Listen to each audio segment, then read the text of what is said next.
Sejam bem-vindos a mais um Arena Reinforce, um podcast onde a gente fala de cibersegurança de uma forma simples e descomplicada. Esse é o nosso objetivo aqui.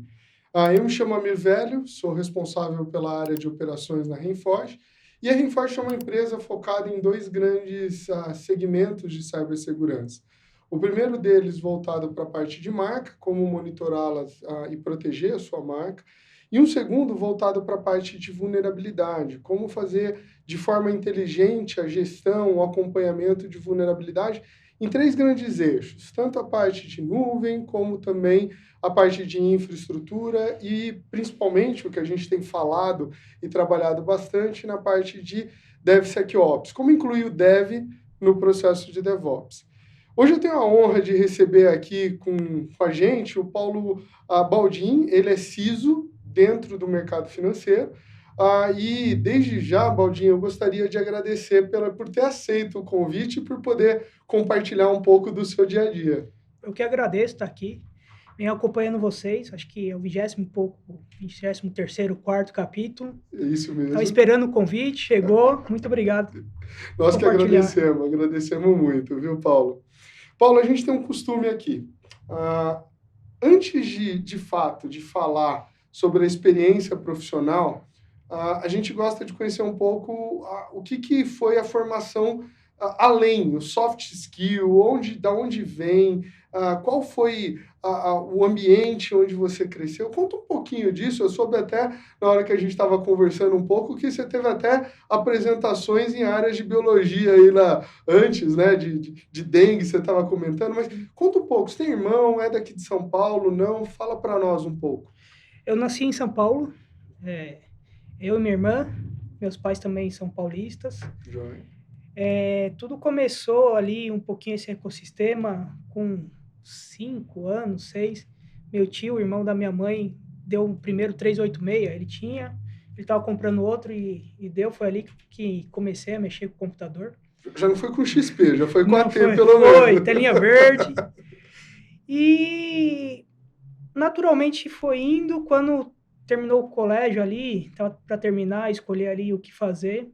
Meu pai orientou muito eu e minha irmã. Meu pai e minha mãe sempre foi muito próximo da gente. Uhum. E meio que ele que ajudou a escolher o caminho que ia seguir, é minha própria irmã também. Minha irmã é na área de ciências contábeis, financeiro, e eu fui para tecnologia. E é ali que começou mesmo a entender o que era o mundo corporativo, né? Que eu passei no estágio. Eu passei em 2 momentos. Passei no estágio que era uma indústria brasileira, uhum, e uma que era internacional. Eu conversei com um tio meu que trabalhava na área, e eu sempre pegando um dia que ele falou, cara, vai para essa indústria, você vai mexer em tudo. E mexi mesmo, até servidor, era o gerente e o estagiário. E fazia de tudo. E muitas coisas eu aprontei ali, eu aprendi na dor, mexer no backup, apagar o backup, mexer na máquina, ainda quando era máquina, e você tinha ali as cores para ligar a fonte, eu ligava errado, punha energia e pegava fogo, saía correndo do laboratório com a máquina. Então, foi um momento ali que eu consegui passar, ainda bem que eu escutei ele. Legal. Assim, acho que de experiências que, via de regra, a gente tem, né? Eu já ouvi muito, não foi o caso. Eu lembro que eu dei um comando, lembro de um caso assim, com um amigo, um comando de debug, mas a gente escuta bastante falar, né? Um show debug no roteador e, de repente, começa a parar a rede, vira aquela loucura, né? Nossa, eu lembro que quando eu entrei, o gerente saiu. Eu fiquei 2 semanas com ele. Eu peguei um caderninho e anotei tudo. Aí ele falou, quando você for configurar uma nova máquina, põe lá no IP 192.168.0. Aí eu configurei uma máquina, entreguei pro colaborador, parou a rede. E só tinha eu lá, eu não sabia praticamente nada, segundo ano de faculdade. E aquele corre, e o dono da empresa, já era tarde para noite, ele falou, você colocou alguma máquina na rede? Eu falei, coloquei. O Joãozinho ali, vamos desligar essa máquina e ver se a rede volta? Eu tinha colocado o IP principal e derrubou toda a rede. Cara, todo mundo tem uma história dessa, né, Paulo? Foi muito... Naquele dia eu já achei, putz, vou ser mandado embora, não tem nem um mês aqui, meu. Que mancada fizeram comigo, não tem ninguém para me ajudar, pensando internamente. Mas foi uma boa vivência. Que joia, que joia. Escolas boas. E nesse aspecto, como que você sai da área de tecnologia como um todo e vai especificamente para a cibersegurança? Ou seja, Como foi o processo para especializar e ir para a área de segurança cibernética? Fiquei 2 anos ali no programa de estágio. Aí acabou o estágio, eu precisava arrumar alguma outra coisa, aí entrei numa empresa, já era do mercado financeiro, ela tinha até um nome anterior, era Conductor, hoje em dia é a DOC, e eu fiquei lá durante 11 meses.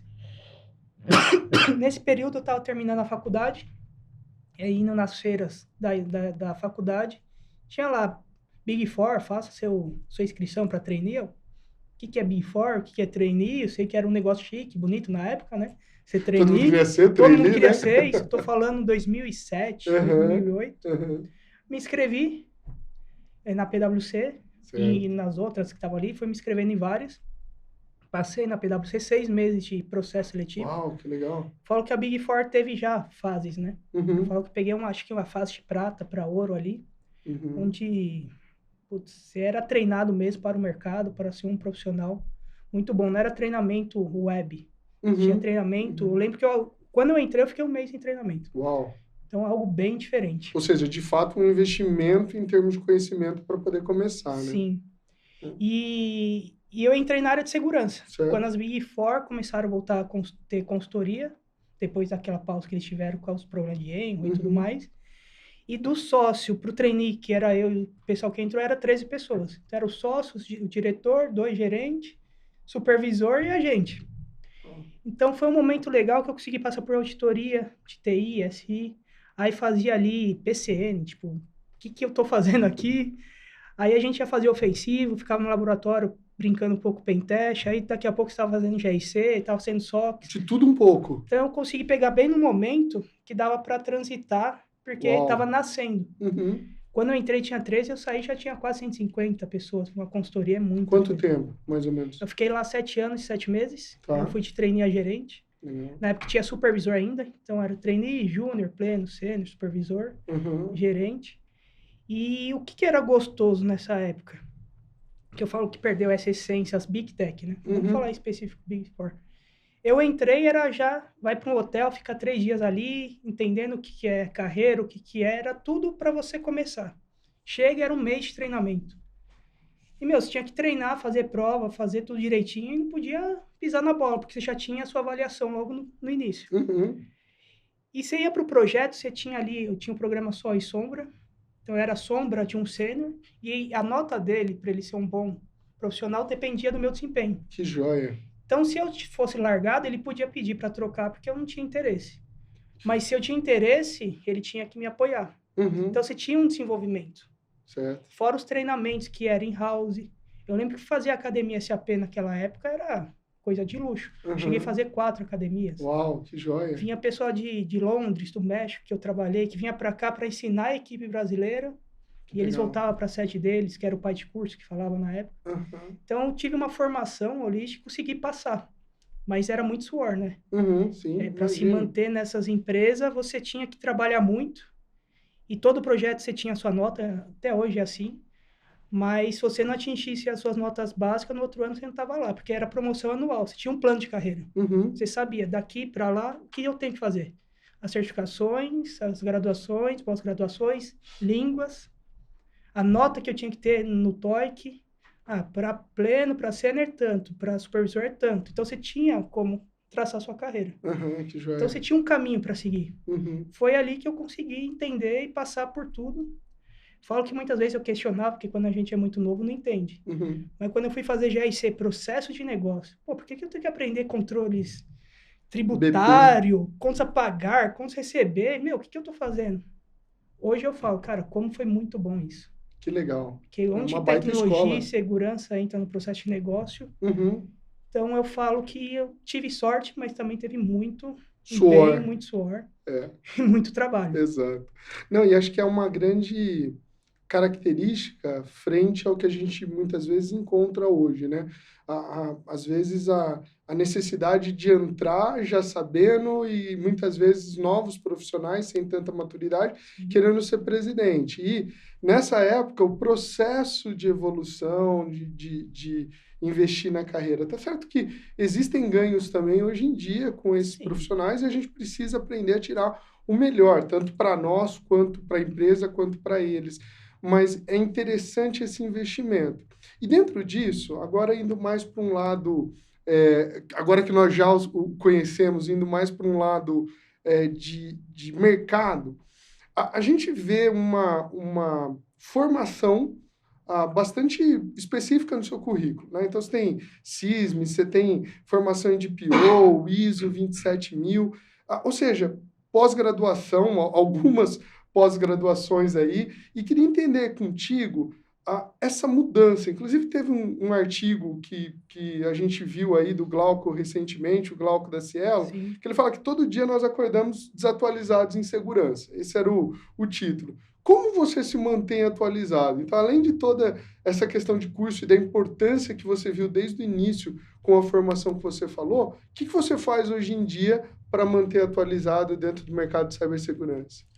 Eu falo que quando eu virei sênior na PwC, tava ali no hotel, que cada promoção que ia pro hotel, vinha o Brasil todo, era uma lavagem ali, cara, somos os melhores, estamos aqui.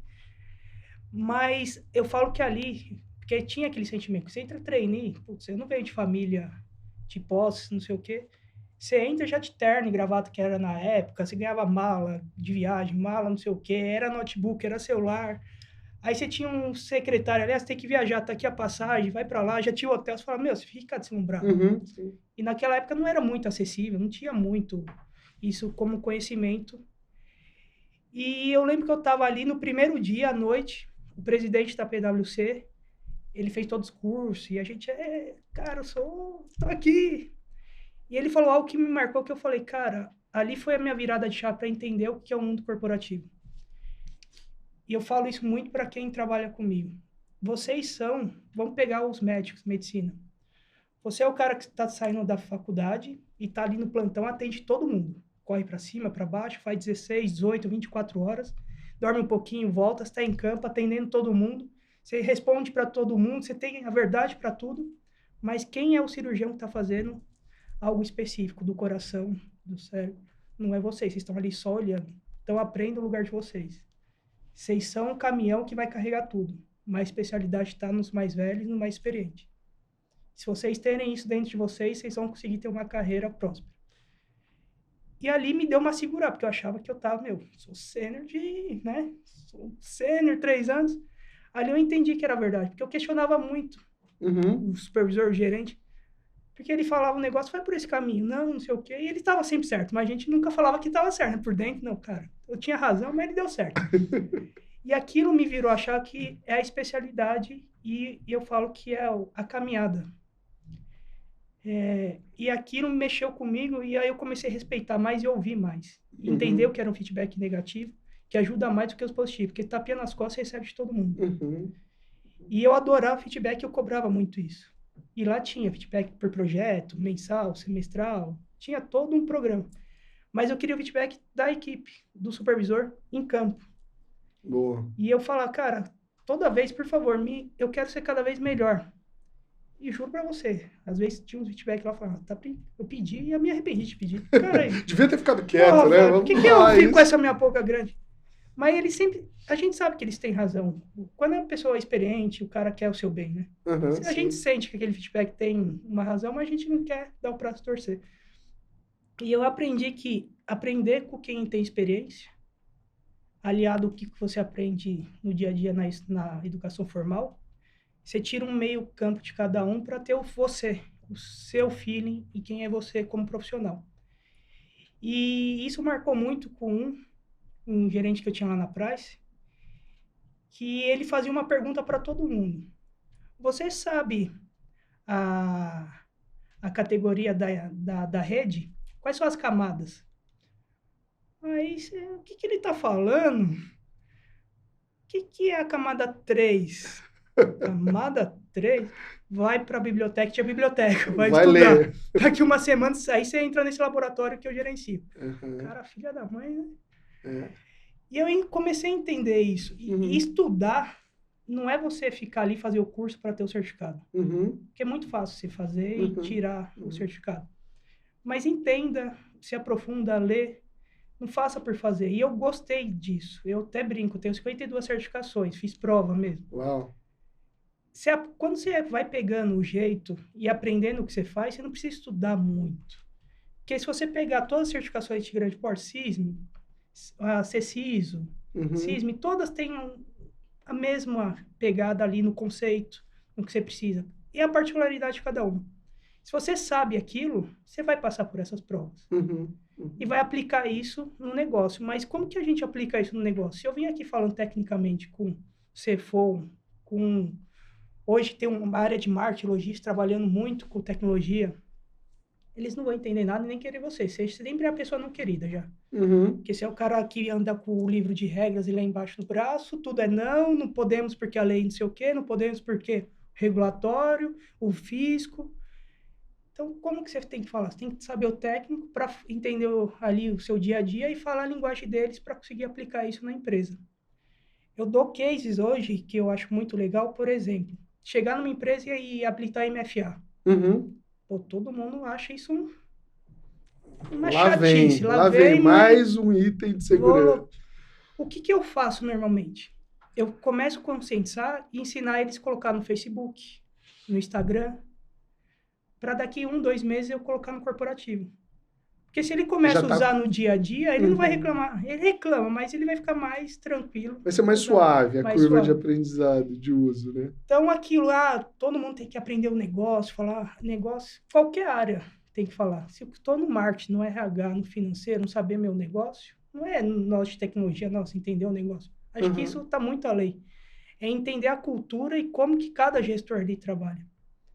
E eu falo, entender o staff como um todo, porque eles te ajudam a fazer. Se a gente vê os maiores riscos de segurança e fraudes, que eu trabalhei 5 anos com fraudes, a alta gestão que não segue nenhuma política, pede para não ter MFA, pede para não ter a regra de FIRE, pede, e o risco está ali. Então, eu falo que o aculturamento da base para subir é mais fácil do que o top-down que a gente é acostumado. Bom, e dentro disso, então, eu entendo que você pega muito, além de estudar e de suor, de ir atrás, você também pega muito por conselhos, pelo que você falou. Sim. E os exemplos que você deu, com as pessoas que estão em volta, com os mais velhos, com aqueles que estão em outros níveis da empresa. Pelo que eu entendi, é isso. Eu tenho um network grande e eu tenho 5 pessoas que eu confio muito. E alguns já estão até aposentados dessa vida corporativa. E até hoje, quando eu tenho um problema, eu ligo para eles. Legal.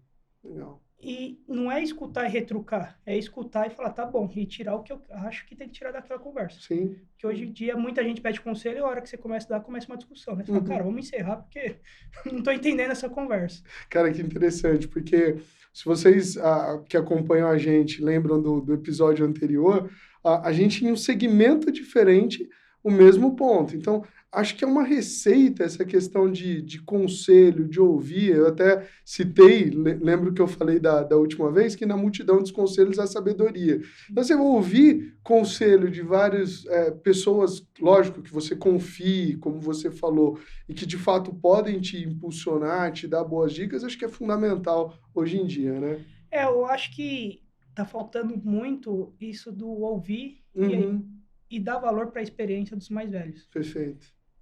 Quando a gente é jovem, a gente acha que tudo é muito fácil e tudo dá para fazer porque não entende. Eu falo muito disso porque eu sempre trabalhei em consultoria empresa. E quando eu, 7 anos e meio em consultoria, eu falo, cara, por que ele me contrata para fazer isso? Por que ele está pagando esse projeto tão caro para fazer isso? Não é possível. E essa equipe aqui poderiam estar fazendo na empresa. Quando eu fui para a empresa, eu entendi o que é. Muitas vezes, quem está aqui sabe fazer na empresa, mas tem a politicagem, tem as áreas que começam a ter conflitos. Então, deixa um terceiro fazer isso, que o conflito vai ficar com o terceiro, mas vai ser feito. Então, essa roda, ela funciona muito bem. Mas eu entrei e falei, cara, sou super-herói, consultoria agora aqui dentro, eu vou fazer de tudo.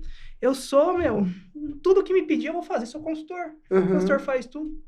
E a hora que você vê que não é o técnico e a entrega, não é o final que todo mundo espera, você começa a entender e eu comecei a ir atrás do quê? Soft skills. Entender como que era conversas, como falar em público, como fazer apresentações, como negociar. Saí da esfera de tecnologia e comecei a ler livros, fazer alguns cursos de extensão rápido disso. para entender como que era esse mundo. Porque o técnico, eu falo, hoje é o mais fácil de entregar. Ainda mais hoje em dia que tem o Google, tem tudo na internet, você entrega. Mas o difícil é o outro lado que ninguém vê. Boa. Bom, acho que excelente ponto. E acho que é uma das grandes dificuldades atuais, né? O soft skill ainda é alguma coisa que, de fato, o conhecimento técnico é relativamente fácil hoje em dia. A questão está no saber relacionar, no saber estabelecer uma comunicação entre área, né? Entre a gestão, sem falar tecniquez, a gente tem visto muito disso.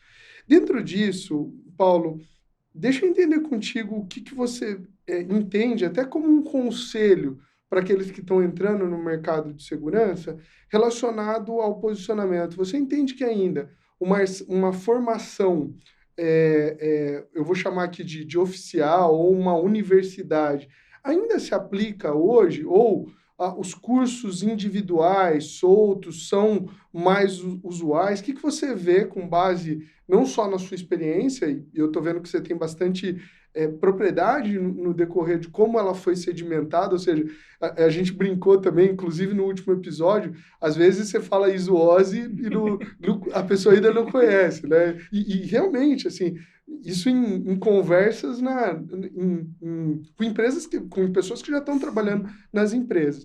O que fica de dica sua ou de visão para quem está chegando ao mercado de cibersegurança ainda relacionado à formação? Eu dou mentorias ali, pessoas próximas, por exemplo, sou um grande amigo seu, você tem um sobrinho, um filho, quer começar na área, e sempre eu começo a conversar, acompanho a pessoa, crio o plano dele. Tenho primos também ali que eram mais jovens, que entrou na área. O que eu falo? A formação acadêmica, faculdade, tanto para nós de tecnologia e segurança, se a gente pegar direito, já está defasado toda a emenda. Uhum.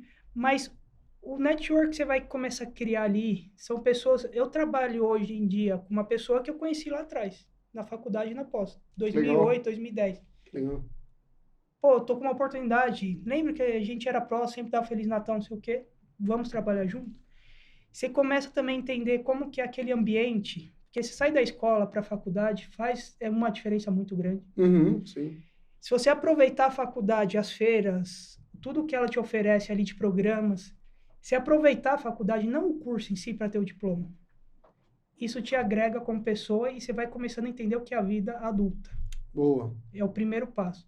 Porque a faculdade por si só para o diploma hoje não faz muito sentido hoje em dia, mas eu acho que o agregar como pessoa faz. Boa. E 3 semanas atrás, eu acompanho muito lá os artigos da Casa Branca. Eles estão colocando, vocês podem até procurar, que grandes corporações e governo possa contratar pessoas sem graduação, mas seja especialista, tenha certificações, tenha cursos ali de extensão que faz jus àquela posição. Boa. Porque falta essa mão de obra.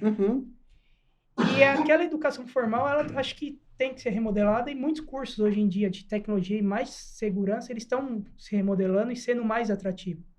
Por exemplo, hoje um curso de hacker ali ético e ofensivo é mão na massa, não é só teoria. 5, 6 anos atrás estaria só na teoria. O cara põe o Kali Linux, tem ali o laboratório, faz o ataque, tem a briga entre eles, entre os alunos defensivo e ofensivo na rede que eles criam. Então mudou. Para mim faz sentido para quem gosta de estudar e vivenciar cada momento da sua vida. Curso de extensão, igual eu sou de tecnologia, eu fui fazer como falar em público. Soft skill, ou seja... O que é finanças, como que eu fazer aquele Ops, CAPEX, quando eu virei supervisor, cara, é Ops, CAPEX, Ops, que dinheiro. É isso? Cara, eu sei fazer aqui o pentest, sei aqui entregar faz essa diferença. E para mim, o estudo é inerente. Por exemplo, eu cada ano faço uma, pós, 2, e sempre curso diferente e cloud. Não tinha nada de cloud, tinha que começar a estudar cloud. Onde é a melhor forma de começar? Já tem curso estruturado, já tem profissionais.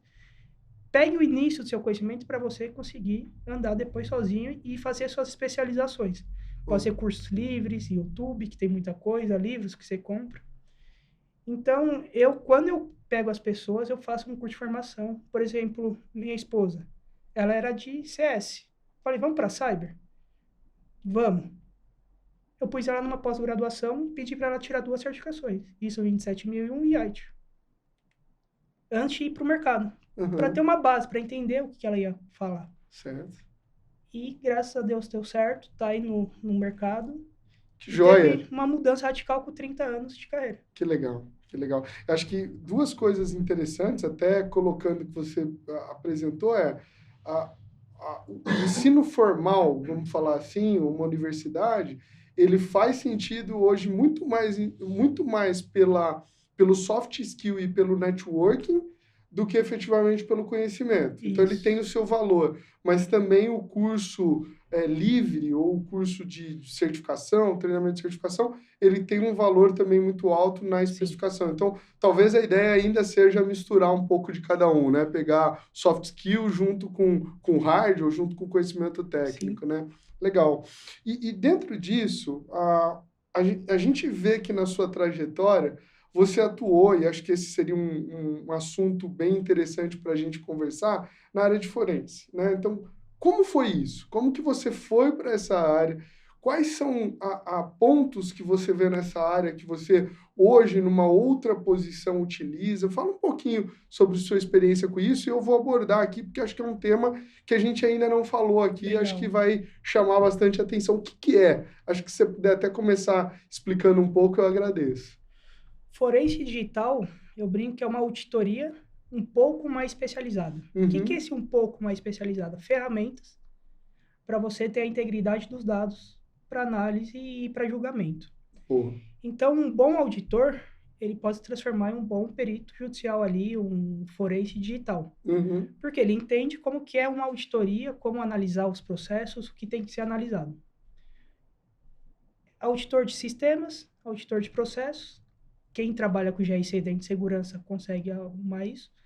E aí, o que vem o forense? A hora que você for coletar uma informação para fazer uma análise, para dar o seu respaldo, o seu relatório final, sem julgamento, se é positivo ou negativo, você tem que pôr ferramentas para copiar aquela informação, mantendo a integridade dos metadados, para que a hora que você estiver lá na audiência, tendo alguma contraparte, ele falar que aqueles dados não são reais, você entrega a prova para outra parte, para o perito do outro lado, e fala, o hash é tal, se você rodar aqui a sua ferramenta, você vai ver que a gente não adulterou os dados. E no final do dia é isso, porque vamos falar de segurança. Segurança cuida de log? Cuida. Analisa log? Analisa log. Cuida de servidor e começa a ver ali o system log? Cuida. Banco de dados e vê também o system log? Sim. Processo de negócio quanto tem RP? Cuida do RP, gestão de acesso, quem pode mexer ou não no ambiente produtivo, quem mexe nas bases de dados. Tudo isso a gente vê em forense, mas com ferramentas específicas para fazer a coleta e as análises para entregar o relatório final. Certo. E junto com o quê? Quando você vai fazer uma coleta e que vai também para julgamento, muitas vezes você tem ali uma pessoa que te apoia, que são dos cartórios, que é a ata notarial, que nada mais é falando, no dia tal horário, no local tal, eu e mais não sei quem, estamos aqui verificando o sistema tal, onde foi coletado tal informação. É meio que uma testemunha. E tirando print, e ele assina para ter ali um valor judicial daquela coleta. Certo. Junto com as ferramentas para manter, então, a integridade digital e a integridade ali de uma pessoa que tem notoriedade para te assinar um papel que foi feito tudo da melhor forma possível, sem adulterar nada. E no final do dia, eu comecei na PwC, como eu falei, eu tive a oportunidade de passar por quase todas as áreas. Meus primeiros contatos foi ali. Quando eu mudei, que eu fui para a Natura, teve algumas investigações ali e já tinha um pouco de experiência. Ali eu apliquei tudo que eu tinha aprendido já na PwC. E no momento eu transitei para a Ernst Young, onde eu fui para a área de forensics mesmo, digital. E ali que eu comecei a mergulhar muito. A gente passou pela Lava Jato, Mariana, uma série de casos. E o que eu sempre brincava, uma auditoria especializada com ferramentas adicionais. E ali foi um momento muito legal, porque trabalhar de vez em quando é uma coisa, trabalhar no dia a dia, que aí você começa a ver o que é o forense também em outras áreas, disputas e investigações, você tem ali de propriedade intelectual, propriedade de código, então é um leque grande. E eu gosto muito dessa área, tem poucos profissionais, Hoje eu brinco que segurança, se todo mundo roda e todo mundo se conhece, em forense é mais ainda. É um nicho mais específico. É mais específico e não está tendo novos profissionais. Uau. Segurança já está faltando, ali está faltando mais ainda. Uau. Então, Tá, fica uma dica aí também de uma boa área para trabalhar ou para se especializar, né? Mas tem que trilhar a carreira. Para ser o cara que vai mesmo assinar o relatório, ele tem que passar por uma auditoria de sistema, entende o que é redes. Igual hoje, todo mundo fala cloud. Ninguém mais estuda redes. Como que o cara cuida de uma cloud? É muito complexo. Sei bem o que você está falando. O segmento que vocês atuam, você começa a discutir com a pessoa sobre redes. De repente você vai falar de qual que é a máscara daquela rede, ou de qual que é a subnet, é alguma coisa que a pessoa assusta, né? É máscara 24, 25, oi? O que é isso? E precisa ter isso, porque a hora que você estiver ali analisando, para você fazer o relatório e você assinar, você tem que ter propriedade. Você tem que ter a propriedade, porque você não pode dar o julgamento, foi feito ou não foi feito aquela ação maliciosa. Você tem que relatar os fatos e deixar a informação ali para o advogado tirar ali a posição dele e ele seguir. Então, tem que saber também escrever. Aí vem mais um curso que eu fiz, foi de redação. Ou seja, você precisa agregar mais um soft skill, porque você tem que convencer do processo dentro da escrita. Eu lembro na escola, redação, que saco, não sei o quê. Fui fazer um curso de redação. Olha como a gente vai se contradizendo com a vida, né? Fazer redação de férias, coisa chata, fazia correndo ali, não dava atenção nenhuma. E foi necessário. Foi necessário ir fazer um curso complementar. Sim. Não sou um grande escritor, mas... Consegue defender, argumentar. Não, legal. E dentro disso, até explorando um pouco mais, vou tentar até... Acho que como eu te falei, é um tema que a gente ainda não abordou aqui. Qual que é o dia a dia? Então, assim, chegou lá vou supor aqui um caso de uma disputa onde você tem que investigar lá uma máquina e verificar se tinha uma determinada conversa naquela máquina. Qual é o passo a passo que você tem para preservar o dado? E daí não nos preocupa talvez em ir um pouquinho mais para o técnico ou tentar fazer um paralelo, algumas analogias aí para ajudar, mas qual que é o passo a passo que você tem para conseguir extrair essa informação? Normalmente, quando você tem um projeto, uma análise dessa, você tem que sair correndo. Então, a equipe tem que estar de prontidão. Se alguém te liga às 10 horas da manhã ou 10 horas da noite, se é feriado ou Natal, você tem que estar ali com a equipe disposta a ir. Bom. Então, o primeiro passo é ter uma equipe disposta a ir para onde for, a qualquer horário. Pode ser 2 horas da manhã, 2 horas da tarde. Segundo passo, quando você é contratado, fala, cara, não desligue a máquina, não mexa no servidor, não mexe em nada, pelo amor de Deus. Porque muitas vezes você chega, tá tudo desligado, falando, tá aí guardadinho, esperando, tô o notebook, o celular. Cara, já perdemos metade, 70% aqui do que a gente poderia fazer. Mas com as dicas chegamos. Segundo ponto, terceiro, né? Não falar que é uma equipe forense. É uma auditoria, é uma consultoria. Você nunca fala que você tá ali para fazer forense. Porque aí já começa ali todo mundo ficar preocupado. Um viés. E se alguém ali interno, o insider, ele tiver envolvido, ele tem tempo ali até a gente chegar, conversar, começar a mexer em tudo, ele consegue entrar, apagar um log, mexer, tentar tutelar alguma coisa da cena do crime virtual. Chegamos ali, próximo passo. Quais são os equipamentos, quais são os servidores, onde está, para fazer a coleta. E a coleta forense tem equipamentos específicos e softwares específicos para fazer a cópia desse dado. Coleta nada mais é que a cópia desse dado.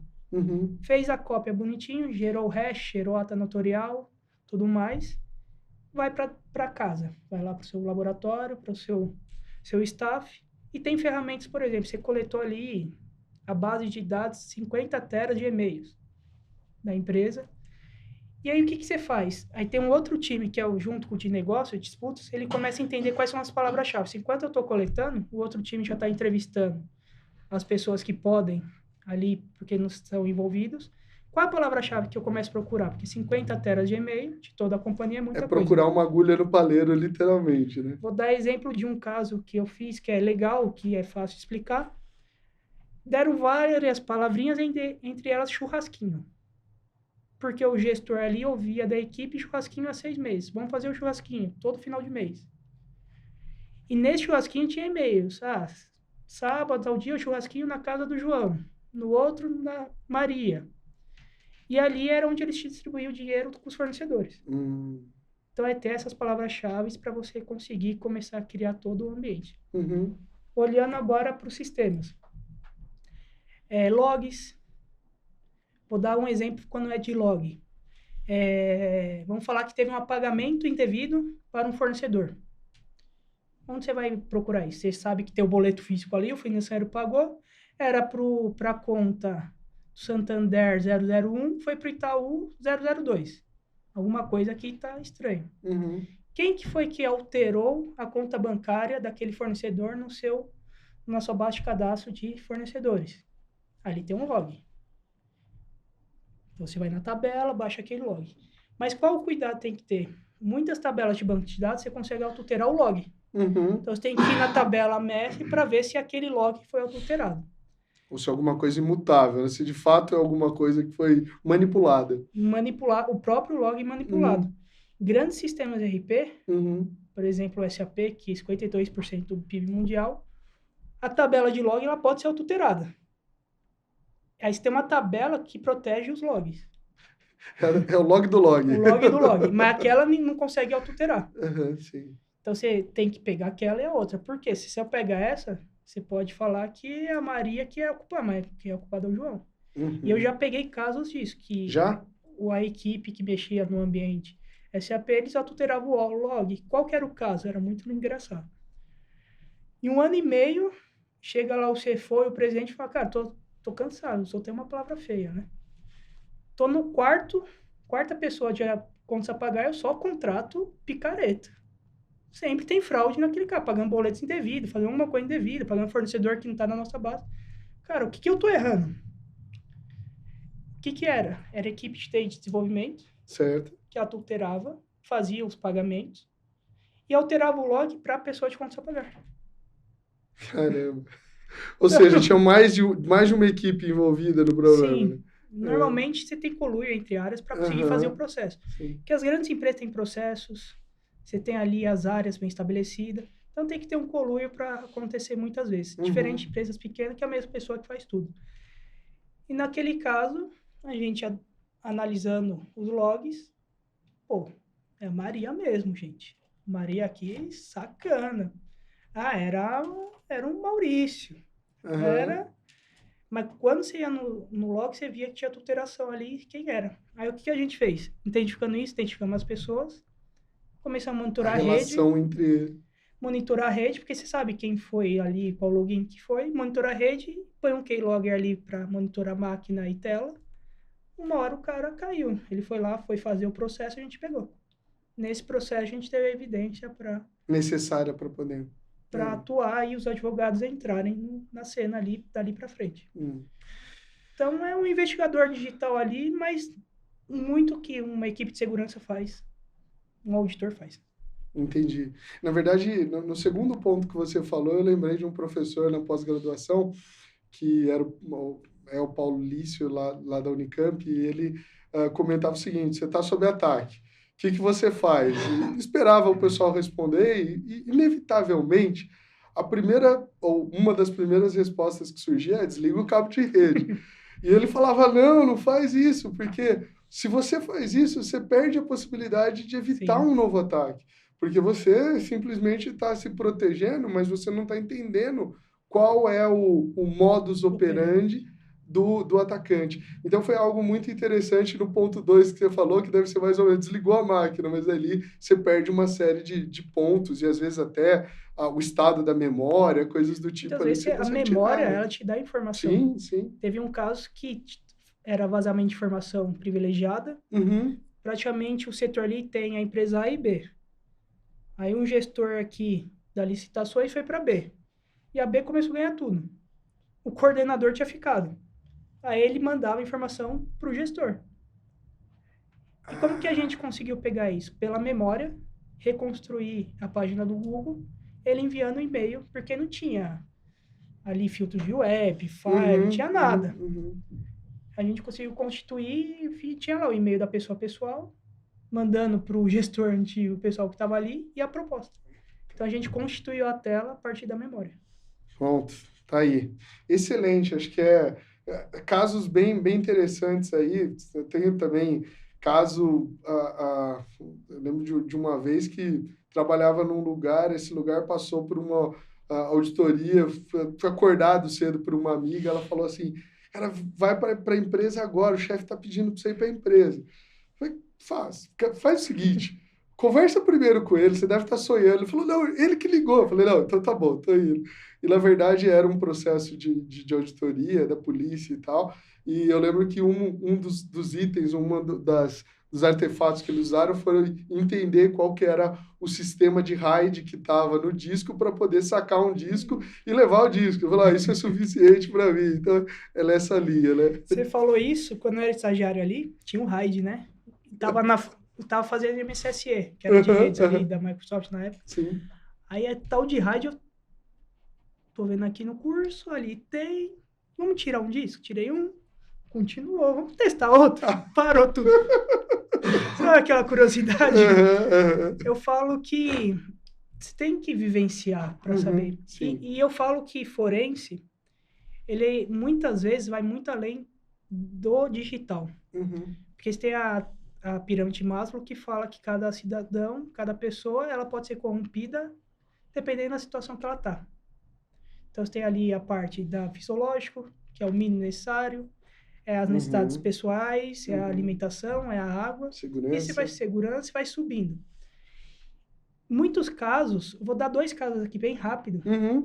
Um, era uma empresa de tecnologia, entrou um estagiário, e aí todo mundo zoava ele porque ele era bem nerd, não sei o quê. E ele fala, pessoal, eu sou de um grupo hacker, tenho meus amigos, a gente faz isso, todo mundo zoando. E ele falando, um dia vocês vão ver, eu tô cansando. O que ele fez? Ele vazou os dados na Deep Web, pegou e mandou pro chefe. Tipo, ó, encontrei. Como que o forense também trabalha? Você faz a entrevista forense.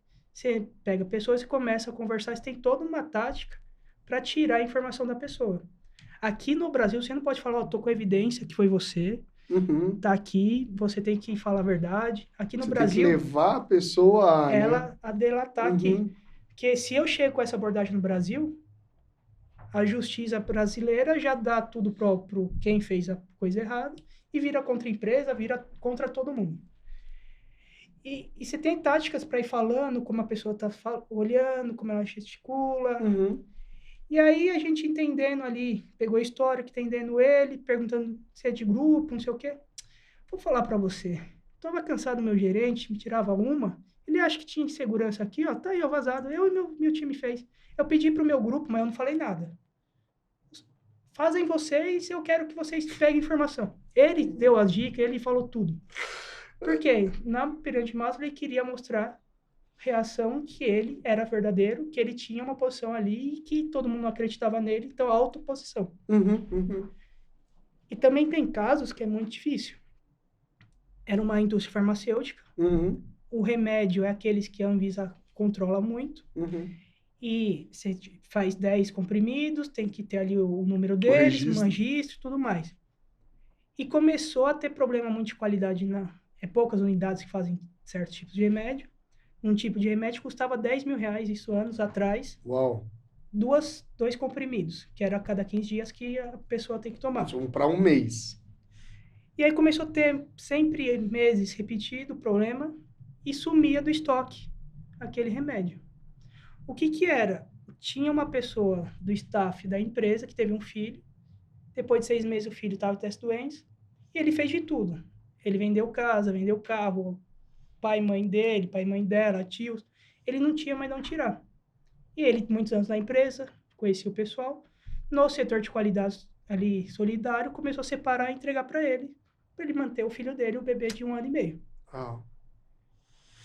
Quando a gente foi lá, foi muito rápido a análise, câmera, você começa a bater.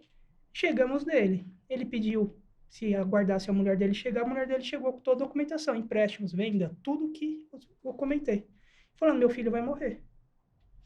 E aí, você põe no relatório isso ou não? temos que entregar para a empresa e ir embora.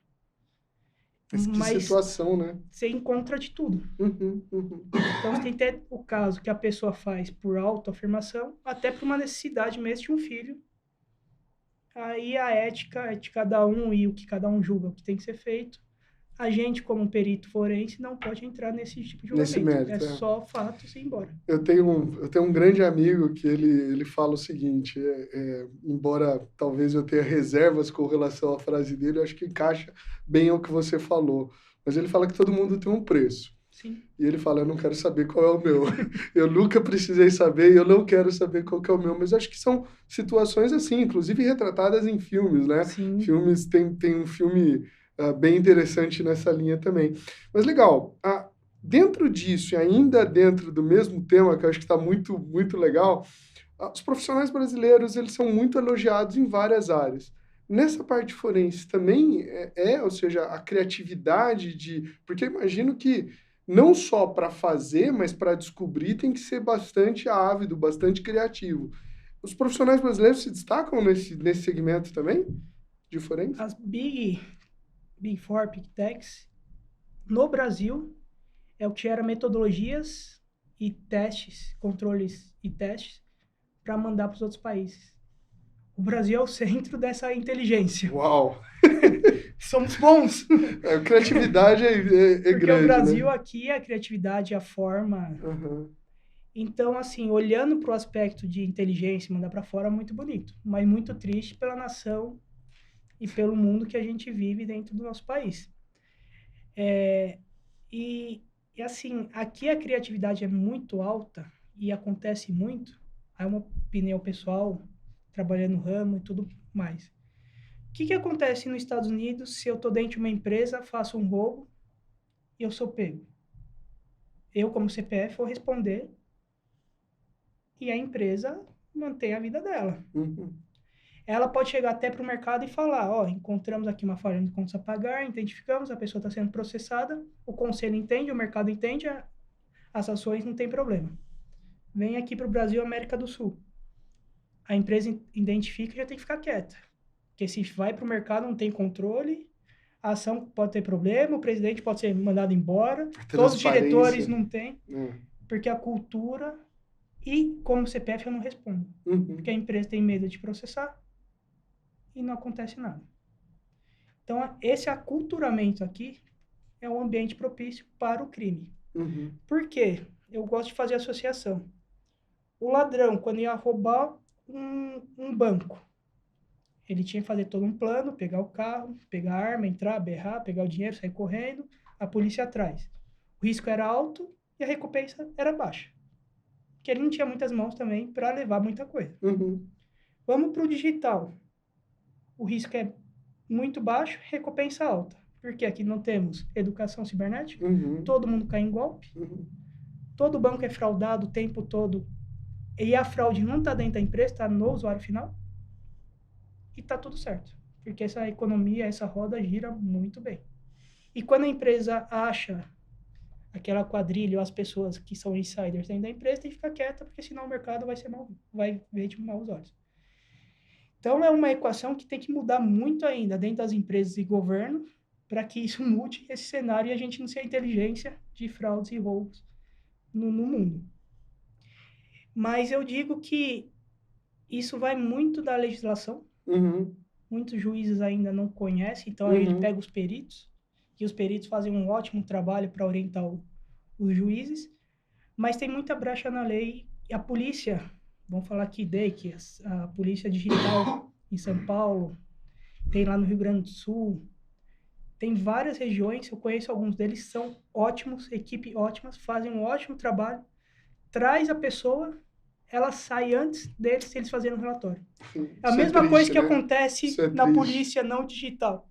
Sim, é triste. Então tem muito para mudar para que esse cenário mude, mas a gente sempre vai, acho que nos próximos 10, 20 anos, mandar inteligência antifraude para o mundo. É isso aí. Eu não sei se do ponto de vista de fraude, infelizmente, mas do ponto de vista de conhecimento, que bom que a gente tem essa variedade e esse tipo de cultura, né? A gente tem uma facilidade muito maior de atuar em áreas diferentes do que muitas outras culturas onde cada um tem ali o seu quadrado e sua Sim. área e não sai daquilo, né? Opa, bateu aqui, eu vou chamar É o alguém do próximo lado, que né? segue. E dentro disso, eu não sei se você já teve caso, eu agora começando a mudar um pouco de assunto, mas ainda interligado, eu não sei se você já passou, seja na parte de forense ou mesmo em ação real, e lógico, guardada os devidos sigilos aí, você já vivenciou questões de ransomware, de vazamento?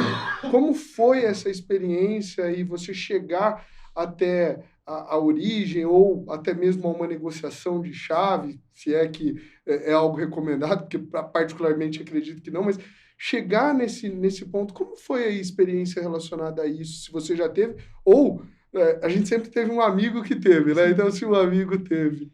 Não, já vivenciei, já apoiei muitas respostas a incidentes, Uhum. sendo por redes, vazamento de dados, até estelionato digital. Uhum. Posso trazer 3 exemplos aqui para vocês, de forma simplificada ali, casos mais fáceis de entender. Pagam ou não pagam resgate? Grandes corporações? Não. Mas vou dar um caso que eu ajudei. Um colega, não é amigo, porque a gente troca informação, se encontra por aí no mercado. A esposa dele, a família, tem uma escola. Essa escola é de alto padrão. Caiu no ransomware, isso foi em 2020, 19, 21, 19 e 21. Uhum. E estavam cobrando 50 mil reais para dar chave. E o servidor era um computador mais parrudo, um servidorzinho. Ali tinha a nota dos alunos, era final de ano. Pagar ou não pagar num caso desse? Cara, vamos pagar. Porque é pequenininho, era final de ano. Escola influente, pais com alto nível, senador, não sei o quê. Como você não sabe se meu filho passou de ano? Não. Cara, ia ser uma exposição muito grande. Uhum. Por que nesse caso? Por isso que eu falo, tudo depende. Mas se você pegar isso uma grande corporação, não. Tá. Olha a proporção como é diferente. Uhum. E ele recuperou tudo aqui na escola? Não, mas pelo menos conseguiu Das dar as notas notas. ali e viver a vida e não ter problema ali com a alta sociedade. Uhum. Imagina perder a credibilidade e começar a sair os alunos. Uhum. Tudo depende. Mas se a gente olhar isso para grandes corporações, temos o caso ali da Uber. O CISO foi preso. Recentemente ele está sendo julgado de novo, não sei se vocês estão acompanhando, e a empresa pondo tudo a culpa nele. Nesse ano, na RSA, teve um vazamento e a empresa falando que a culpa era do CISO, e saindo em tudo que era lá nos Estados Unidos, em jornais. Quem é o culpado é o João, o CISO da empresa, não sei o quê. Cara, que culpa o cara tem? Já não tá mais, já passou, né? Já passou. Mas em grandes corporações, cara, não. Porque o dado vazado, você pagou, o cara vai falar que não vai espalhar. Qual a credibilidade que ele tem? Ele é um criminoso. Uhum. Mas dependendo do caso, pô, é uma empresa menor. O fim não é tecnologia, não é credibilidade no mercado ali. Ele tem que entregar nota para os alunos. Uhum. Passou ou não passou de uma... Então, teve esse caso que eu ajudei, teve a negociação. Era até um adolescente. E ele queria 50 mil reais. Adolescente, 50 mil, bom dinheiro. Casos grandes. Aí a gente tem ali inúmeros. Você consegue traquear, teve vazamento, para o IP do e-mail, por exemplo. Alguém entrou na empresa, quem que entrou? IP, se chega no e-mail, aí você faz o quebra de sigilo. Se é IPv4, você tem ali um rol de 100 endereços, é o IPv6, porra, é 1000. Aí já tem que começar a ser mais trabalhado. Chegamos muitas vezes em 100 casos. Quando você chega na ponta? Uns 20. Tá. Jogando alto. Uns 20%. Mas você consegue traquear o que tem que melhorar dentro da empresa. Tá. Muitas vezes, o retorno, quem contrata forense cara, é o João, a Maria, onde ele tá, que eu vou prender ele. Cara, não vai chegar. Então, no máximo, eu vou conseguir ajudar a melhorar o teu processo interno. Por quê? O cara que faz o ataque em uma grande corporação, ele também é um grande intelectual. Ele vai usar VPN, vai usar computador de terceiros, vai usar contas laranja, anonimização. Aí você começa a rastrear, aí bateu lá na Rússia, aí foi pra Polônia. Ponto, aí já foi. Então, assim, eu falo que os executivos também, os C-levels tirando de tecnologia e segurança, eles tinham que começar a fazer cursos de soft skill para entender esse outro lado também. Tanto para que o CISO conseguir discutir com eles, e eles também, quando tiver uma crise, entender até onde eles vão chegar e o porquê, e não ficar achando que é filme, vai chegar ali, vai chegar, o cara tá no computador, a polícia, e vai levar para prisão. Mas muitas vezes a gente consegue. Teve um caso que a gente ficava conversando com o hacker, ali nos chats, e ele falando, daqui 2 dias vai vazar isso e tal local. Ele já dava dica. Aí a gente ia lá para fazer a contenção e derrubar. É Deep Web, é na web normal. Tal dia a gente vai fazer isso. Mas o que vocês querem? Eles ficam discutindo, você tem que ter a inteligência que eles acham que você tem que ter para entender o que eles querem. Por exemplo, o Rensor. Agora eles colocam ali, às vezes, algoritmo, coloca dicas para você decifrar, para levar a palavra-chave para ele falar o que ele quer. Você tem que ser inteligente no nível que ele quer para conseguir fazer pelo menos estabelecer um canal de comunicação. É isso aí. Então, é um ambiente que eu falo que é muito complexo. Muitas vezes são pessoas que não querem nada, só querem fazer ação. Porque os grupos hacker, para você entrar, você tem que ter portfólio. E às vezes eles fazem para ter portfólio. Ele tem um desafio, faça tal coisa, que tenha que aparecer, tem evidências para você entrar para o meu grupo. Então, eles fazem, às vezes, por portfólio, como a gente tem portfólio na vida. E até existe uma questão ali de ego muito grande, né? Dentro do que você está dando de exemplo. Não, e agora indo para o segmento financeiro, a gente sabe que também o segmento financeiro é muito criativo em termos de fraude, né? Toda a forma, os métodos, às vezes até simples, mas a gente vê muita criatividade. Como que você vê a evolução dos dois lados, tanto do lado dos ataques como do lado da proteção, né? Se a gente fosse falar em times aí do Red e do Blue Team, com relação a isso relacionado à fraude no segmento financeiro. Quais são casos ou comentários que você pode fazer nesse sentido, Paulo? Vamos lá. Vamos pôr uma data de corte, números fechados, que mais faz? 2020 para trás. Tá. Muito era tentando atacar a instituição Rensor. Vamos tentar atacar a instituição. Vamos pegar ali 2000 para trás. O que era a segurança? Era um antivírus, um firewall e um filtro de e-mail. Essa era a segurança ali, feita por time de infra e tudo mais. De 2000 até 2020 ali, começou a ter toda aquela sopa de letrinha que a gente conhece. Aí é FIRE, IPS, EDS, EDR, XDR, CASP, NAC. O que eu falo? Hoje, empresas que investem, o ambiente externo está muito bem protegido. Vamos pegar agora com inteligência artificial vindo. Muitos estão falando que está ruim, não sei o quê, mas esse é o primeiro passo. E ajuda bastante já, usando de uma forma bem inteligente. Eu falo hoje, alguém do setor financeiro tem que se preocupar com o ataque externo ou com o insider e fraudes? Eu falo, o CISO hoje tem que se preocupar com o insider e fraudes. Que o investimento a gente tem para pôr tudo que é ferramenta de borda. Vai acontecer alguma falha? Vai. Nada é 100%. Todo risco não é 100% de defesa. A gente está aqui protegendo, tem quantos ataques? DDoS é o dia inteiro. Porque hoje DDoS é tudo robotizado. É barato. Hoje em dia está tendo também o Hacker as a Service. Você contrata ali essa service para fazer ataque, você não precisa nem saber fazer também. E se ele tem sucesso, que ele ganha em cima desse sucesso. Então... ganha honorários, ganha honorários depois em cima do sucesso. Em cima do sucesso. Então, assim, fazendo a lição de casa, você está bem blindado e vai acontecer coisas, vai acontecer, e faz as retenções e ações necessárias. O que 2020 para cá os cybercriminosos se entenderam? Eu vou ficar... Lembra lá no banco que era difícil? Quando era a pessoa ainda até lá fazer o roubo? Tá difícil ficar batendo aqui. É muito tempo é dinheiro, a vida hoje é tão TikTok, tanta coisa para fazer. Vamos ir na ponta mais fraca? Eles começam a aliciar pessoas dentro da empresa e começam a ir na ponta final.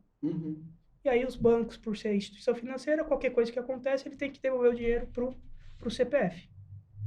Está mudando muito isso, bancos estão começando a ter retenções, porque está pondo muita segurança também para a pessoa. Mas o insider hoje é muito grande. O que está acontecendo? Vamos para a teoria de Maslow, aí você pegando também forense. Uma pessoa que está ali de baixa renda, salários um pouco mais baixos, está precisando de algo para a família. Eu sempre falo, a pessoa é boa, em algum momento ela pode não ficar boa por uma situação. Ela tá saindo todo dia 5 horas da manhã ali, é o que tá acontecendo. Isso que eu tô contando não é a história ali, o que é Disney, né? Chega alguém e fala, cara, te dou 5 mil reais se você me entregar sua máquina, o seu celular, eu te dou um atestado, você fica aí em casa, eu vou mexer no sistema para eu aprender. Aí ele pega o atestado, entrega na empresa, fica em casa, aí vem todos os problemas que eu te falo. O cara já tinha atestado, tinha que ser bloqueado os acessos, mas não bloqueia, o cara aprende. Ele devolve as coisas, a pessoa vai para o trabalho normal. Num decorrer, em alguns dias, essa pessoa é assaltada. E ele pede para a pessoa ir na delegacia, muito devagar, fazer o BO. E depois avisar a empresa. Nesse inteirinho, como ele já aprendeu a mexer no sistema, ele faz a ação que ele precisa. A pessoa vai lá, fez o BO, entregou na empresa, tem empresa chegar na área de acesso, o cara fez a ação. Então, o insider é muito importante e o acesso ali à fraude na pessoa final e o ataque na pessoa final. Como que a gente protege isso? São umas formas. O cara estava no BO, a gente não percebeu, mas a máquina, o acesso, pode ser feito de qualquer máquina? Mesmo tendo no MFA? Não, aí você põe um ZTNA. Você tira até a VPN. VPN vai para lá. É aquela máquina, aquele aparelho que pode acessar seu ambiente. Mas ele está acessando de um IP, aquela máquina que não é nem da casa dele, é usual. Você vai aprendendo ali com a nossa nova IA que veio aí, a Globo falou ano passado e agora tudo é IA, né? Não é mais machine learning, telemetria, não é nada disso, né? É IA. Identifica o IP. Opa, esse IP aqui o cara nunca logou, bloqueia. O cara não vai conseguir ter ação. Aí liga lá, não tô conseguindo, mas onde você tá? Tô aqui. Mas Paulo, uma empresa de 100 mil colaboradores, grandes bancos, como que vai fazer isso? O cara não pode trabalhar de lugares que não é programado. E os grandes bancos, quase ninguém mais está de home office. Então, assim, eu acho que o aculturamento, o que aconteceu? É muita usabilidade, usuário e fricção, a área de segurança não pode ter, e está acontecendo o que a gente está vendo. Eu acho que, aí, como eu vou voltando ao que eu falei um pouco atrás, se o CFO, o CRO, tudo que é C, tirando de tecnologia e segurança, não começar a vivenciar também o ambiente cibernético, sabendo que tem que ter algumas travas, esse cenário sempre vai ser perdedor para a empresa e para o CISO. E eu trago ainda a mais. Hoje, vale muito mais atacar a empresa ou o C-level da empresa na casa dele.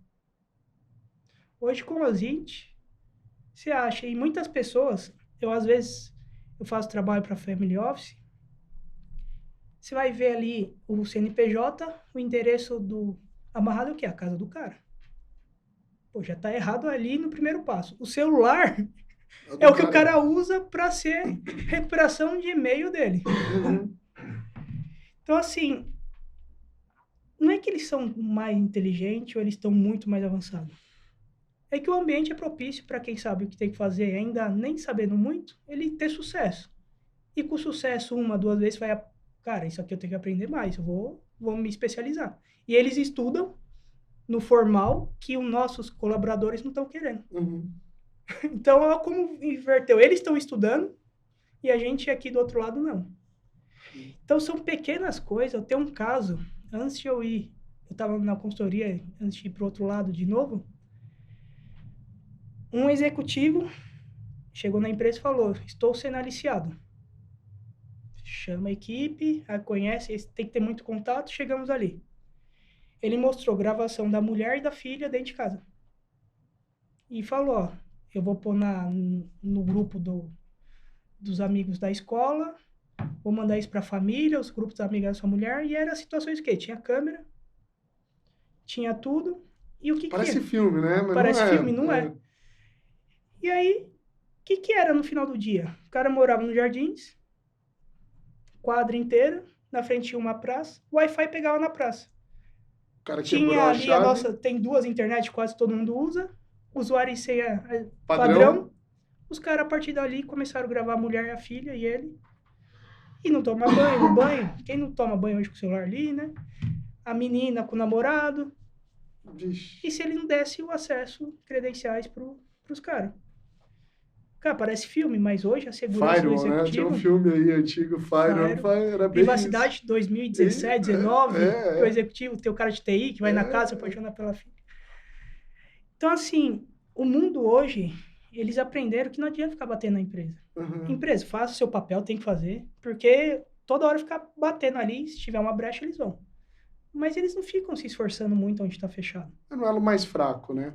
É no elo mais fraco. E eu falo que é uma luta injusta, porque, cara, eles estão atacando a casa dos executivos agora e a família. E virou uma bola de neve. E tem um outro, só para bem rápido, e às vezes não é nem para a empresa. Um grande executivo, um filho, 17 anos, achando que estava falando com a menina e mandaram vídeos e fotos ali. No final do dia, era uma extorsão para a família. Tô com as fotos do seu filho, tô com os vídeos. O menino ficou 1 ano mandando dinheiro pros caras, para não falar pro pai e pra família. Até que uma hora ele chamou o pai e tá em psicólogo faz 2 anos. Porque ele mandou fotos, vídeos, pedindo também, vinha vídeos. E o que você vai fazer? Família tradicional de São Paulo.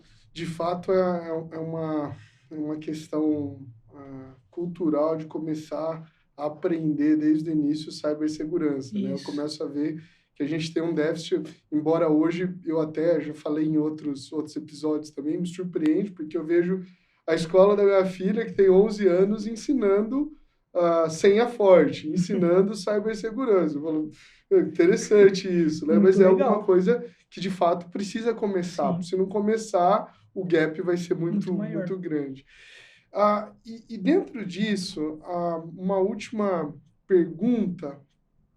Como que é para você trabalhar? Lógico que você trabalhou em vários segmentos, mas como foi ou é trabalhar no segmento financeiro também? Ou seja, esses desafios que você falou de empresa, mas o que você tira? Quais são pontos que você fala, puxa, isso daqui foi interessante, foi bom? Fala um pouquinho sobre isso, por favor. No setor financeiro, varejo, indústria, qual a diferença? No financeiro, você tem um regulador forte. E ele bate muito em bancos, instituições muito grandes. E você tem que seguir a cartilha, tem inspeção, tem auditoria. E o que acontece? No mercado financeiro, ele não vai te inspecionar enquanto não tiver problemas. Se você seguir a cartilha, os manuais, regras para cada produto, você está tranquilo. Mas vamos pegar aí 2 semanas atrás, semana passada teve vazamento de Pix, de ticket ali. Cara, nada mais é. Hoje eu, você e quem está nos ouvindo pode fazer. Pega seu celular e põe o CPF do seu amigo. Vai ver o banco ali, vai ver um pedaço do CPF, vai ver um pedaço da agência e conta. Aí eu sou esperto. Eu tenho ali 4 bancos. Um dá o início, um dá o meio e dá o final. O outro dá o meio, um dá o início e dá o final. Aí você consegue fazer um OSINT, criar o CPF, agência e conta das pessoas. O que o Banco Central fala naquele caso? Cada instituição tem um balde, por exemplo, de 1.000 fichas. Cada cliente que fazer uma consulta e não fazer o pagamento, tira 2 fichas. E quando não faz pagamento, devolve uma, porque você fica no déficit, para nunca estourar. O que acontece nesse caso? Tem muitas empresas, às vezes não é nem vazamento por um cybercrime. Muitas empresas consultam as chaves para preparar o pagamento no dia 30. Então, ele consulta, tá tudo batendo, tá tudo certo, vai criar ali o seu TXT grande para subir no seu RP e fazer o pagamento em lote. Mas o que o Banco Central fala? Opa, quando alguém começar a bater isso, vai dar um erro X aqui, você tem que bloquear essa consulta. E aí, no seu sistema, não está parametrizado para fazer esse bloqueio. Aí, o Banco Central identifica e dá erro para a empresa. Aí, 1 vez, 2, 3. A uma hora ele vai lá e fala, ó, 20 mil, qual foi agora? Pode ser um vazamento criminoso? Pode, mas também pode ser consultas indevidas. E tem muita empresa também que consulta para ter seus leads. Ter ali informação para tentar prospectar ali empréstimos e tudo mais. Então, o vazamento aqui, eu acho que no Brasil, tem que ser também explicado melhor. É um vazamento criminoso ou um vazamento por falta de controles? Que a gente nunca sabe. Sim, sim. Então, o que eu falo? O processo está ali. Quem seguir a cartilha não vai ter problema. É uma questão de andar na linha, né? Andar dentro do... E o mercado financeiro me ensinou isso. Se você anda na linha, porque aí você tem ali a regulação para a segurança, para a tecnologia, para a compliance, para a cloud. Você tem ali para os produtos A, B, C, D. Segue a linha, não vai ter problema. Mas no Brasil, você não precisa seguir muita linha, né? Para fazer negócio. E tem muitos poréns. Então, assim, para mim são 2 problemas. Não seguir a linha. Quem segue, o mercado financeiro te ensina a seguir, porque você não pode ter essas posições. E o segundo ponto é, trabalhar no mercado regulado, às vezes você não vai ter o investimento agora, mas o ano que vem vai ter, porque a auditoria vai vir, vai ver que não tem, aí você fala, eu avisei, eu falei, tá aqui na ata, então tô investimento. Você está na indústria, no varejo, você vai, igual estava no final de semana no evento, quantos pés de alface o CISO ouve? Eu tenho que vender para comprar essa ferramenta para você. Você fez a conta? É engraçado ouvir. Quantos edredom? Mas é a realidade. No financeiro já, para quem é altamente regulado. Porque tem brechas ali para S5 para baixo, que aí a pessoa anda um pouco mais livre. Tá. É interessante. Essas duas lições com o mercado financeiro são bem interessantes. De fato, é um mercado que tem dinheiro para poder ter solução. Paulo, assim, acho que tá muito legal. Eu vou caminhar já para o encerramento, não por não ter assunto, porque acho que a gente continuaria. Mas a gente tem uma parte do nosso roteiro, da nossa dinâmica aqui, onde um convidado deixa uma pergunta. Legal. E a gente procura também pedir para o convidado deixar para um próximo. Então, a gente faz isso a cada episódio. E a gente teve aqui com um profissional e ele deixou uma pergunta para você. O último convidado foi o Júlio. Ele deixou uma pergunta para você. Eu queria pedir que fosse projetado para você. Vamos ver se eu vou mandar uma mensagem para ele xingando ele ou não, né? Vai que vai pôr. É a hora que a gente faz picar fumo, né? Coloca deixa em saia justa. Fala, Paulo, tudo bom? Cara, minha pergunta para você em relação aí ao seu ecossistema de APIs. Eu vi lá no site que vocês têm APIs para desenvolvedores, né? Qual a sua estratégia aí para fazer o gerenciamento e a proteção dessas APIs, né, para dentro desse ecossistema bancário e financeiro que é grande, né? E como você utilizaria neste mesmo cenário alguma solução aí que embarque ou inteligência artificial ou alguma proteção de superfície para poder fazer a gestão disso? Boa pergunta. Ainda bem que eu consigo responder essa. São 3 pontos, vou nos mais simples ali. Superfície. É muito aqueles ETNA com confiança. Então, qual máquina e qual dispositivo pode acessar. Ou também ali uma telemetria de... Quem, onde e quando. No início, você deixa ali um pouco mais aberto até ele aprender. Então, assim, os colaboradores, eu não estou numa empresa de 100 mil pessoas, mas onde são os IPs mais usual, onde ele está, por exemplo. Se um executivo vai viajar para fora do país, ele tem que falar para a gente liberar ali para a máquina dele acessar naquela região. Então, se ele vai para os Estados Unidos, vai lá para a Rússia, tem que ter a liberação porque está travado. Então, ali eu falo que o ZTNA hoje é muito importante. Vamos esquecer, pessoal, o VPN, eu até brinco, vamos também evoluir como segurança. Tem algumas coisas que vai precisar, mas para o usuário hoje, VPN é mais uma fricção que a gente consegue tirar para pôr uma fricção melhor que precisa ali. O segundo ponto, inteligência artificial. Já, por exemplo, o WAF. Colocamos um WAF, já coloquei o WAFs nos últimos 1 ano. Deixei ali 6 meses aprendendo. Tive a coragem de deixar ele para bloquear. Em 1 minuto e 58, ele identifica o tipo de DDoS, cria a string e ele aplica. Então, até quando está lá no Noxoc, a gente vê o vermelho, até entrar na Na console ele já está aplicando a regra. Então, usando um pouquinho, não muito avançado. E agora a API. Vamos lá. Falamos no início dessa nossa conversa.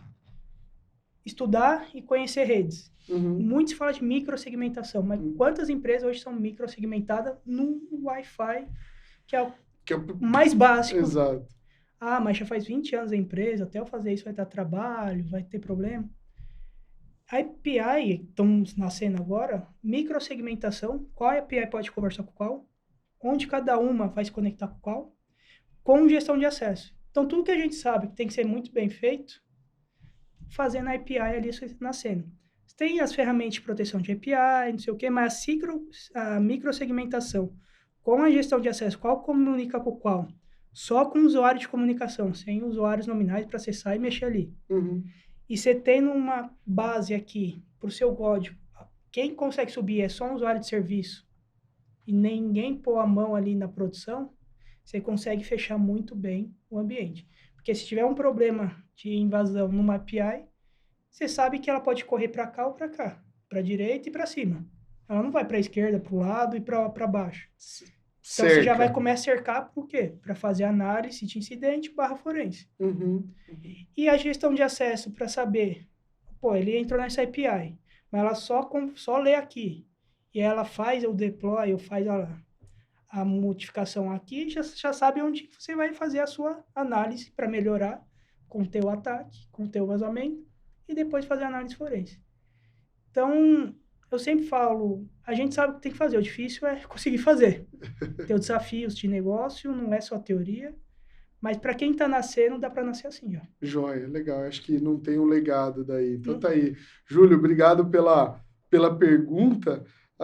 E, na verdade, obrigado pela resposta. Eu ouvi até um termo bem interessante, já faz alguns anos, eu acho que uns 3, 4 anos, que foi até um termo mais interessante para esse tipo de segmentação, que eles falavam de picosegmentação, né? Você tem micro, nanopico, então não era micro, era pico, que era justamente mais específica ainda. Muito legal esse ponto. E, do mesma forma, Paulo, eu queria, da mesma forma que o Júlio fez, eu queria te pedir para deixar uma pergunta. A gente vai estar aqui no nosso próximo episódio com o Gabriel Rimoli, que você conhece, um amigo, ele vem como muito mais como um amigo nosso do que praticamente aí ou a empresa ou o profissional, porque ele de fato tem muita experiência de mercado e a gente quer conversar com ele sobre isso.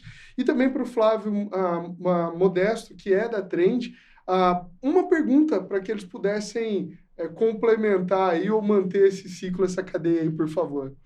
Já que eles estão no lado ali de apoiar o negócio, muitos executivos, CEOs, diretores estatários, estão falando que é preocupar com segurança, estão falando que segurança é prioridade, mas eles estão sentindo a mudança desse investimento real ou ainda só está falando da preocupação, mas ainda não estão aplicando nas suas empresas? Boa, tá aí. Então fica a pergunta tanto para o Gabriel quanto para o Flávio na próxima conversa. Obrigado, Paulo.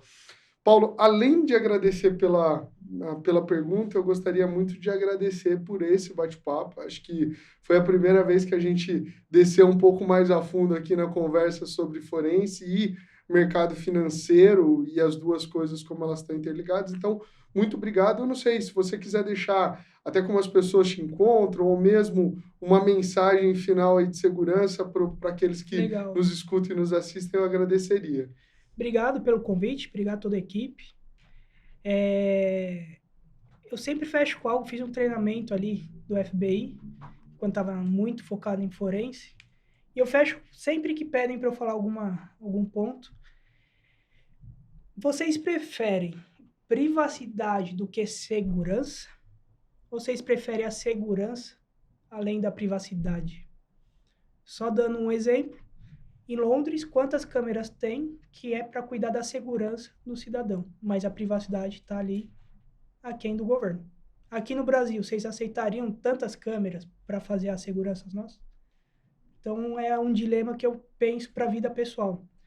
Você protege seus dados pessoais trabalha com a sua informação com cuidado, ou você não tem o cuidado e aí se aplica a mesma coisa no seu dia a dia na sua empresa e trabalhando ali com as informações. Então, esse dilema ali fica uma reflexão, o que vocês preferem hoje na vida pessoal de vocês para colocar na vida privada. Joia. Tá aí, Paulo, muito obrigado pelo bate-papo, muito obrigado por ter aceito e por tanta informação, por poder conhecê-lo um pouco mais. Muito obrigado. E a gente fica por aqui. A gente termina esse Arena Reinforce, agradecendo ao Paulo e a vocês que nos escutam ou veem nos nossos canais. E se você quiser acompanhar outros episódios ou mesmo mais informação sobre a Reinforce, fica aqui no link abaixo as informações para que vocês possam acompanhar os próximos episódios. Muito obrigado e até o próximo Arena Reinforce. Um abraço.